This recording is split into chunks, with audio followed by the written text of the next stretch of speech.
straight ahead on Falcon Weekly. Registration for the spring and summer semester is just around the corner. We'll tell you how you can be prepared when you visit with your advisor.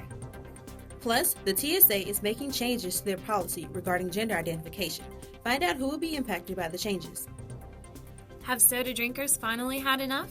We'll tell you why the name Diet is causing conflict for big-name soda brands. And see how a wedding fail turned into a feast for the less fortunate. Falcon Weekly starts now.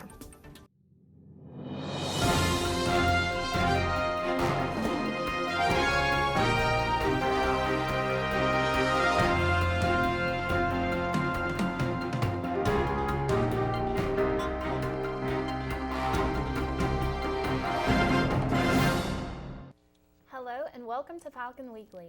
I'm Laura Poitras. And I'm Brittany Williams. Thanks so much for joining us.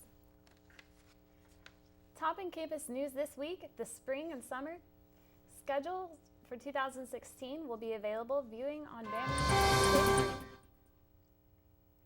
Students will be able to view all classes and professors, and now students will also be able to see what courses are being offered in the summer terms, so they can better plan their schedules. In order to register for classes, students must meet with their advisor before registration opens. Otherwise, they will not be able to register on time. Students will register according to the amount of hours they have earned.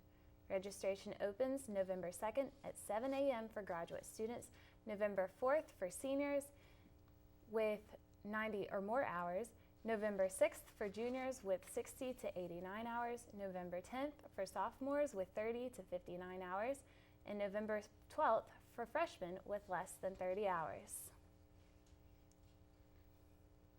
Colder weather is upon us, and with that comes flu season. Falcon Weekly's Elizabeth Reinhardt joins us live in the studio with information on how Montevallo is fighting the flu. Elizabeth? Thanks, Brittany. The Alabama Department of Public Health offered flu shots to students, faculty, and staff in the Student Activity Center today. The shot won't completely prevent someone from getting the flu and isn't always effective against new strains of the virus, but health experts still recommend getting vaccinated in order to reduce the chances of getting sick. If you do get the flu infection, it will decrease the side effects of it. So you can actually still get the vaccine itself and still actually get the flu, but it shouldn't be as bad as it would if you didn't have the vaccine. Symptoms of the flu include fever and chills, a sore throat, muscle aches, fatigue, cough, headaches, and a runny or stuffy nose. The vaccine is not recommended for people with severe or life-threatening allergies, Guillain-Barré syndrome, or for people who currently have a mild illness. Reporting live in the studio, I'm Elizabeth Reinhardt. Thanks, Elizabeth. In other campus news, UM's Amnesty Club hosted its first international walk last Thursday. The event, a mini replica of the Art Walk, involved various campus organizations selling food, crafts, and clothes as a way to raise money and promote their awareness on campus.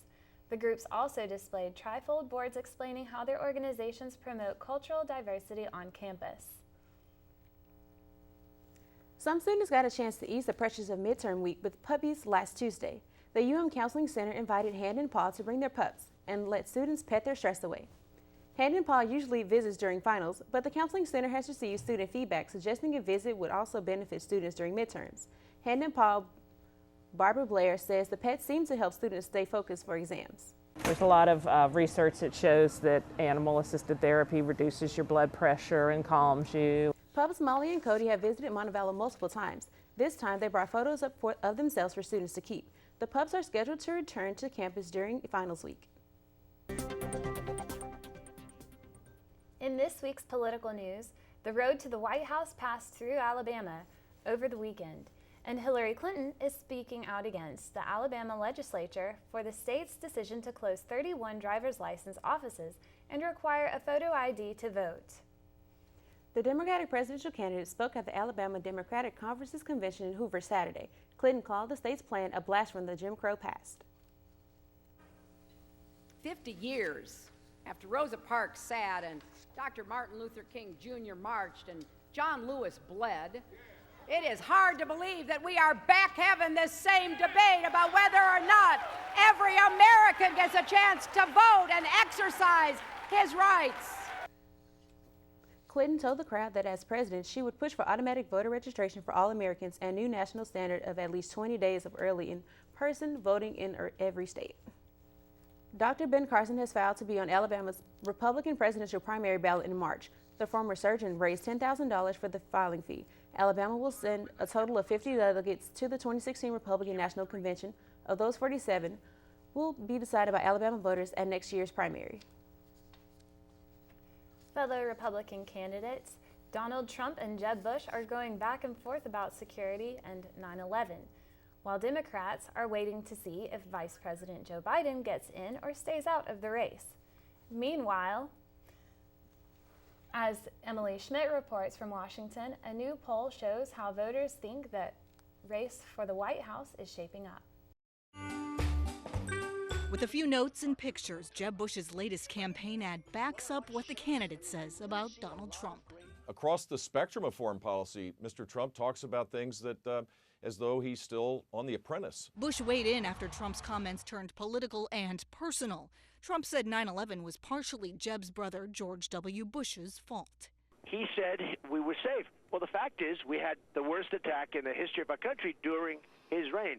Jeb said we were safe during his reign. That wasn't true. The debates played out for days through that Bush ad, Twitter exchanges, and weekend talk show interviews, where Trump said if he'd been president, 9/11 wouldn't have happened.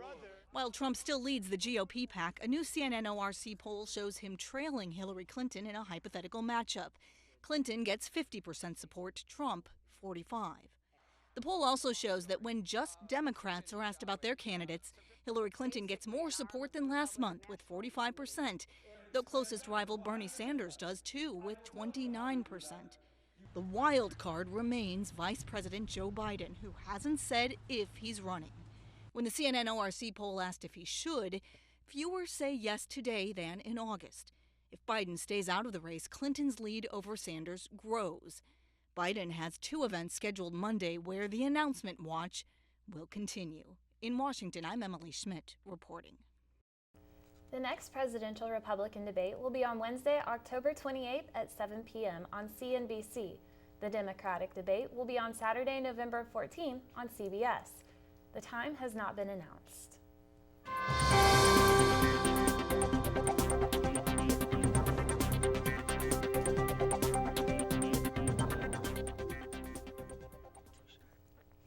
Now it's time to take a look at your news to go. The Army veteran who has been called a hero for his actions during the shooting massacre at Oregon's Umpqua Community College is talking about the memories of the event. In a post on Facebook Friday, Mitt says he heard gunshots while he was in class and warned others on campus before he came upon a classroom with people covered in blood. He says he yelled for someone to get the cops when the gunman shot him 5 times and said, "That's what you get for calling the cops." Mitt says he's recovering well and appreciates everyone's thoughts and prayers. A hacker has been arrested for stealing personal information of U.S. military members and releasing it to ISIS. Ryan Todd reports. A 20-year-old studying computer science in Malaysia, accused of helping ISIS publish a kill list of American service members. Ardit Farizi, originally from Kosovo, arrested in Malaysia, and tonight U.S. officials are seeking his extradition. According to a criminal complaint, Farizi hacked into the computer system of an internet hosting company in Phoenix, stole the names, addresses, phone numbers, photographs, and passwords of more than 1,300 U.S. service members and other government staffers, then gave the data to ISIS, quote, to target the U.S. personnel for attacks and violence. How dangerous is this 20-year-old alleged hacker? And in terms of effort, with the right amount of money, with the right amount of ideological commitment and enough time on your hands, you can pull something off like that. And I mean, IS has said that they will commit themselves to combating their infidel enemies wherever they are present. That also includes online. Prosecutors say after he hacked the U.S. service members' data, Farizi gave it to Junaid Hussain, the notorious head of ISIS's hacking division, killed recently in a U.S. drone strike. Hussein's believed to have inspired this ISIS-instigated attack on U.S. soil, the foiled attempt in May to shoot up a Prophet Muhammad cartoon drawing contest in Garland, Texas. U.S. officials say Hussein and his British-born wife, Sally Jones, published the kill list online this summer. encouraging lone wolf attacks, warning, quote, "O Crusaders, know that we are in your emails and computer systems, watching and recording your every move, and that ISIS operatives, quote, will strike at your necks in your own lands." This drives people to follow up on this information. Maybe it'll get a hit on someone, maybe it won't. It also does really freak out U.S. government, military and law enforcement personnel. CNN attempted to reach dozens of people on the kill list. Some emails bounced back as being old addresses. Others went through. One retired serviceman confirmed to us the phone number for him on the list was accurate, and he said the Pentagon alerted him. A U.S. military official tells CNN, so far they have no indication any U.S. service members have been attacked. But analysts warn there are more ISIS hackers out there. They could live anywhere from Western countries like Western Europe, England, France, Germany, or they could be in Malaysia like Mr. Farizi. A real scare at ZombieCon in Florida. Shots rang out at the event in Fort Myers Saturday night, sending hundreds of people running for their lives. A 20-year-old man was killed and 5 others were wounded. 4 of the victims were taken to the hospital and are expected to be okay. 1 victim refused medical treatment. Authorities are looking for the shooter.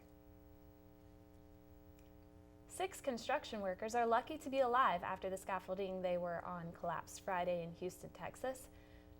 Rescue crews were able to safely pull them all from the twisted metal. The scaffolding was at an apartment building under construction across the street from Minute Maid Park, home of the Houston Astros. The TSA says it will no longer use the words anomaly when describing transgender passengers when screening people at airports. The change comes after a transgender woman complained online about her experience last month at an Orlando airport. She says she was held by airport security for 40 minutes because an anomaly was detected when she walked through the full-body scanner. The word has also been removed from the TSA website. Kia Motors is recalling Kia Sorrentos. The car maker says 2011 through 2013 models may develop cracking or chipping in the brake shift interlock mechanism. The defect could shift the transmission out of park. Kia says it will replace the mechanism for free. For the time being, the company recommends drivers to use the car's parking brake and to always make sure the gear shift is securely in park. Amazon is cracking down on people who sell fake previews for products on its website. The company says over 1,000 people sold 5-star reviews through Fiverr.com, a website where people can get odd jobs for as low as $5. Amazon's policy bans fake product reviews, so they sued those people for a breach of contract and violating federal laws on Friday. Fiverr says sellers post fake reviews everywhere, but its policy states that only people who make a purchase are allowed to post reviews. A study from the Centers for Disease Control and Prevention says binge drinking cost the U.S. economy $249 billion in 2010. About a third of that cost is attributed to lost productivity in the workplace by employees nursing a hangover. The study defined binge drinking as consuming at least 5 drinks for men and 4 for women over the course of 2 hours. The head of the CDC's alcohol program says there are effective strategies to reduce excessive drinking and its related costs, but the programs are underused. Excessive drinking is also blamed for 88,000 deaths each year. Talk about a record that's truly out of this world. Astronaut Scott Kelly has now spent more time in space than any other American. According to NASA, Friday was his 383rd day living in space. That's a new record for a cumulative stay. Kelly acknowledged his achievement, tweeting, "Records are meant to be broken." NASA says he is scheduled to return to Earth on March 3rd. By then, he will have spent a cumulative total of 522 days in space. Remember, there's always more news online 24/7. Just search for our UM Online Falcon Weekly on Facebook, Twitter to see more stories and news updates throughout the week. Coming up, scientists are developing new treatments for conditions like ADHD, stress, and anxiety, and it doesn't involve medication. Find out how you may be able to train your brain. Plus, a Sheriff Woody shocker, hear a startling admission from Tom Hanks about the voice of the iconic Toy Story character. And as Alabama eases into cooler weather, snow is falling in New York. We'll show you an outlook of upcoming winter weather across the nation. Those stories and more when Falcon Weekly returns.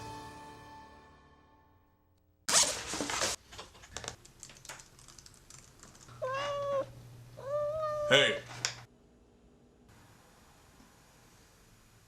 Hey, could we please watch something else?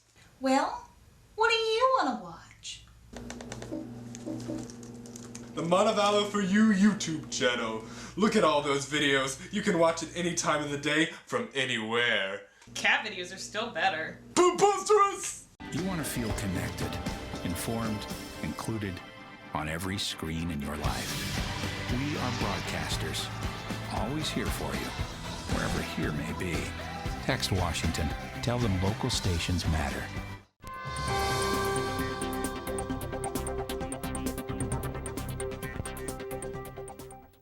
Welcome back to Falcon Weekly. Now it's time to take a look at today's health headlines. Falcon Weekly's Heather Sugg is here to give us the latest. Haley? Thanks, guys. There's new research being conducted in the field of brain training, also known as neurofeedback. Patients can use this instead of medication to correct several types of conditions, ranging from stress and anxiety to ADHD. Linda Champa explains how it works. Anita Kite refers to herself as a brain trainer. She uses a computer program that helps clients, like Vicky, shift their thinking into more functional patterns. Can we show the brain a mirror of itself and provide it with feedback that gives it subtle cues, either auditorily or visually or both, that allows it to essentially sort of self-correct? Pediatrician Naomi Steiner uses attention training neurofeedback to help children focus. Dr. Steiner explains when electrodes in this helmet sense concentrating brain waves, the computer rewards the child by moving a dolphin to the bottom of the screen. That positive feedback, she says, trains the brain to focus, something that's not easy for everyone. It's the difference between just flipping the switch in your brain and having a lever that you really have to push down. It's not automatic and it's really difficult. In a study published in the journal Pediatrics, Steiner showed neurofeedback helps children with ADHD increase attention, decrease activity level, decrease impulsivity, and increase executive function. Executive functions is how you plan things, how you get yourself organized, your time management, making sure that what has to be done basically is done. I'm Linda Champa for CNN. Coca-Cola and Pepsi have found an ally in the Federal Trade Commission. The FTC sided with the soda giants against the consumer rights group U.S. Right to Know. The group had pushed for the FTC to ban the word diet, saying the word is deceptive, false, and misleading. The FTC reviewed the group's request, which cited several studies that support the idea that diet drinks lead to weight gain. U.S. Right to Know's co-director called the FTC's decision regrettable. In local health news, thousands of people clad in pink took to the streets in downtown Birmingham Saturday. The Susan G. Komen Race for a Cure took place in the morning at Lynn Park and featured a survivors walk and 5K. The nonprofit said that 75% of the funds raised from this year's race will stay in Birmingham. The rest of the money will go towards the organization's research budget.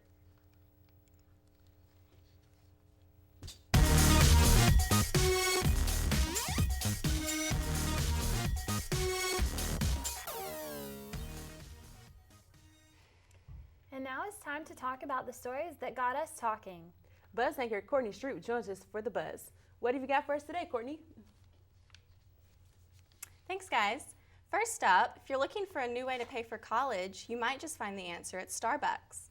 The company has partnered with Arizona State University's online program to cover tuition of both full and part-time Starbucks employees who are working towards a bachelor's degree. Employees who qualify will receive a scholarship from ASU that covers 42% of the cost for each course, and Starbucks will reimburse the students for the remaining 58% at the end of each semester. The company plans to spend at least $250 million to help 25,000 employees graduate in the next decade. So what do you guys think about that? Well, makes you want to work at Starbucks, don't you? I do work there. Are you paying for school?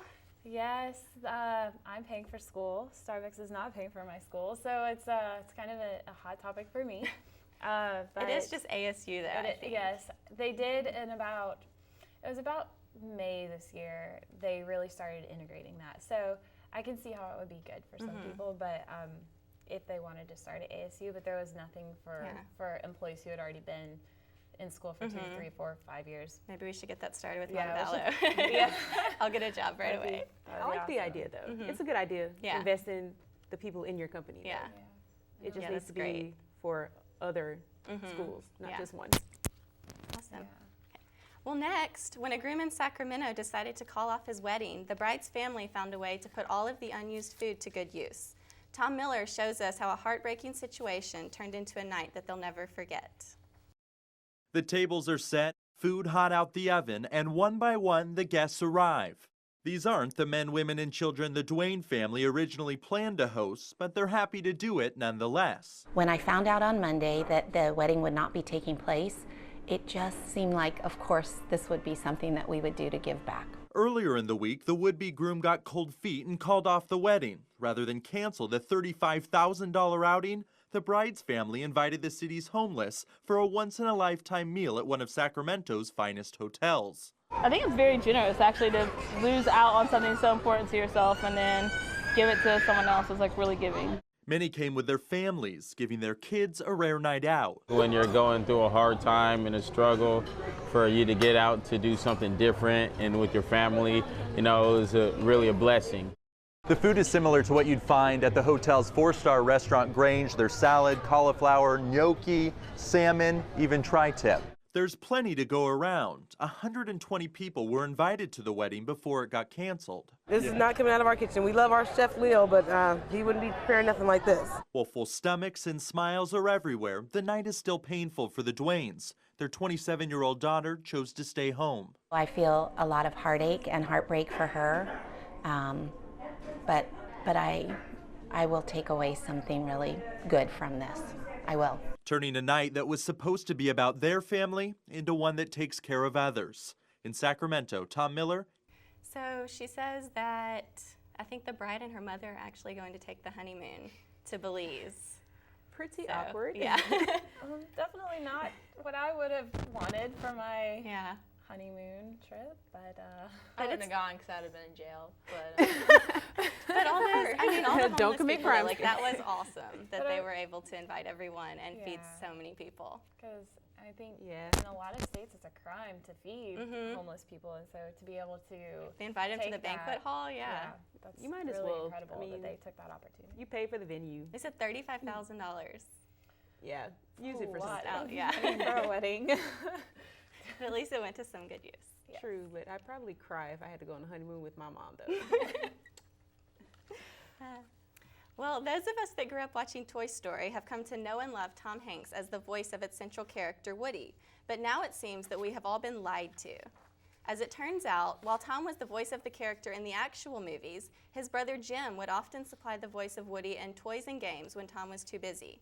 Jim Hanks is an actor as well and can manipulate his voice to sound exactly like Tom's, which is why we have never noticed the difference. So if you have a Woody toy or Toy Story game, chances are that it's Jim's voice, not Tom's, that is talking to you.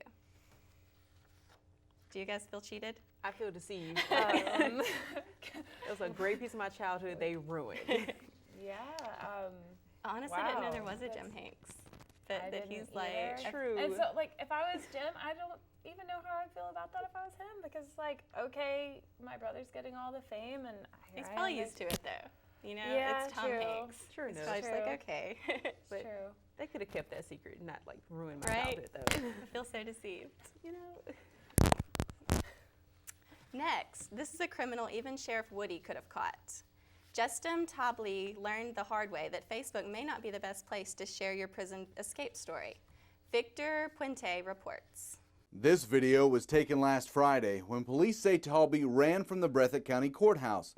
They didn't know where he was until this video showed up Tuesday. It soon gained the attention of a state trooper. The trooper was able to gain access to that video. He was familiar with the location in which he was at. In the video, Talby claims he was released.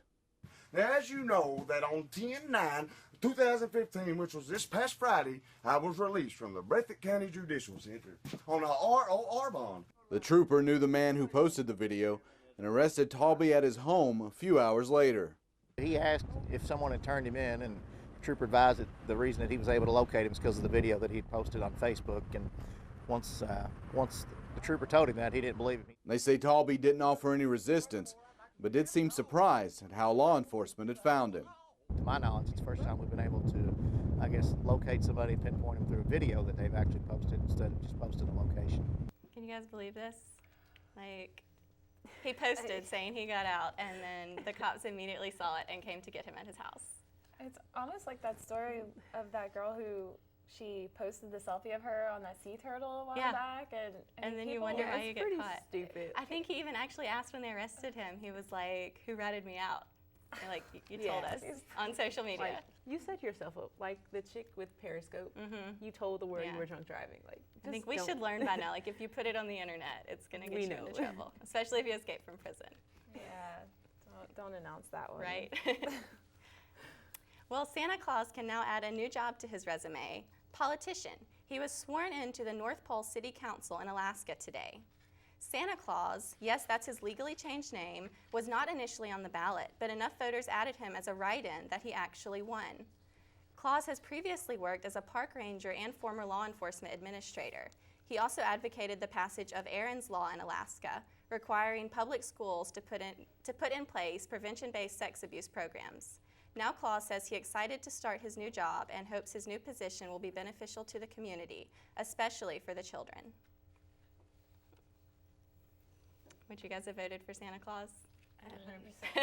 He sounds maybe. I mean, he looks the part. Yeah, I don't know. He looks the part, any of his policies or anything. Are you qualified for this? I mean, it sounds like he is. I mean, he's doing all these great things, and it sounds like he has the children in mind, like Santa Claus did. So that's awesome.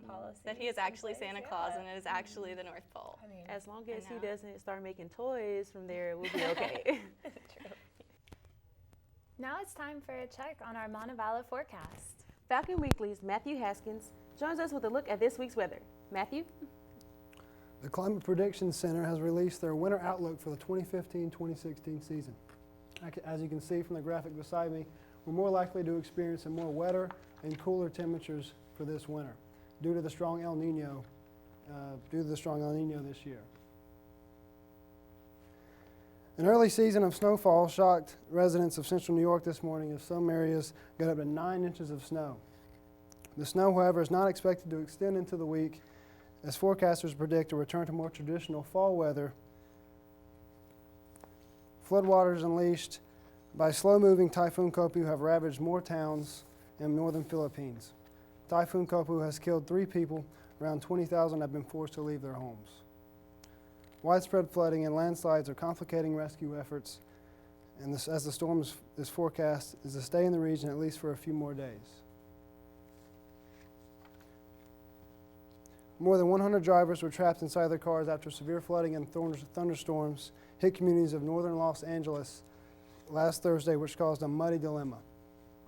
Crews spent much of Thursday night digging out vehicles of mudslides of northern Los Angeles County as sections of Interstate 5 remained shut down early that following Friday. A flash flood watch remained in effect through the end of the week, and no injuries have been reported due to the weather. On to local news.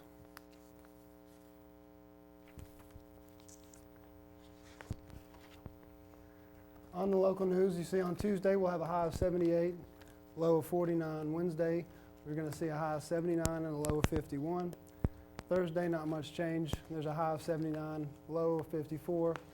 Friday, it's going to go up a little bit. We've got a high of 81 and a low of 53. Saturday, we have a high of 72 and a low of 47. And Sunday, we have a high of 71 and a low of 47. Coming up, the women's cross-country team is receiving national recognition. See where they are ranked after this weekend's victory.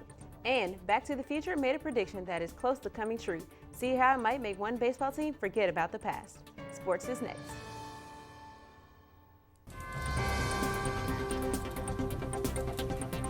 Between class, work, and everything else on your plate, there isn't a whole lot of time to watch the news. And that's why here at Falcon Weekly, we focus on the stories that you need to hear. So once a week, tune in for the news that impacts your life and matters to you. From campus events to entertainment and health updates to the latest national and world news, Falcon Weekly is your one-stop shop for information. And you can always find information from us on Facebook, Twitter, and Instagram. Falcon Weekly. Find your news here.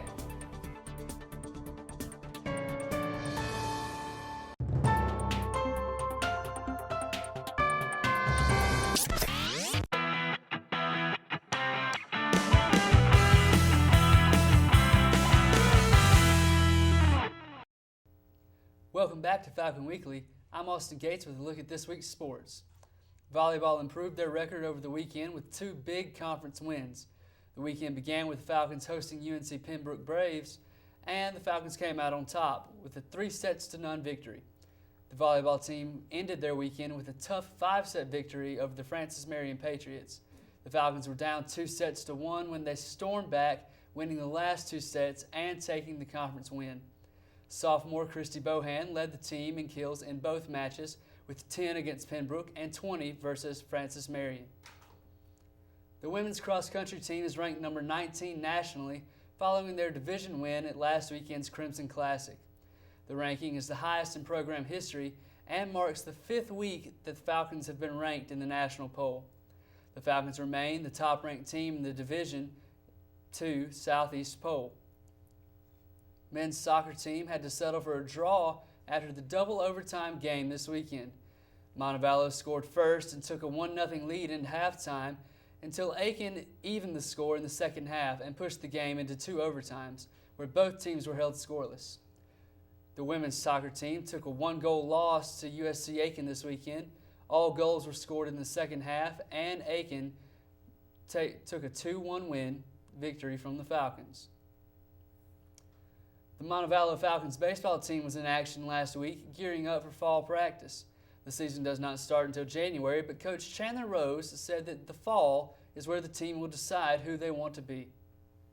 Right now we're forming an identity of who we're going to be in the spring, and this gets to be the point of practice in the fall, where our season's still a long way away, and practice can get boring and kind of mundane, and this is where, as a team, we've got to do a good job keeping our intensity and our focus at the level that it needs to be successful in what we're trying to do.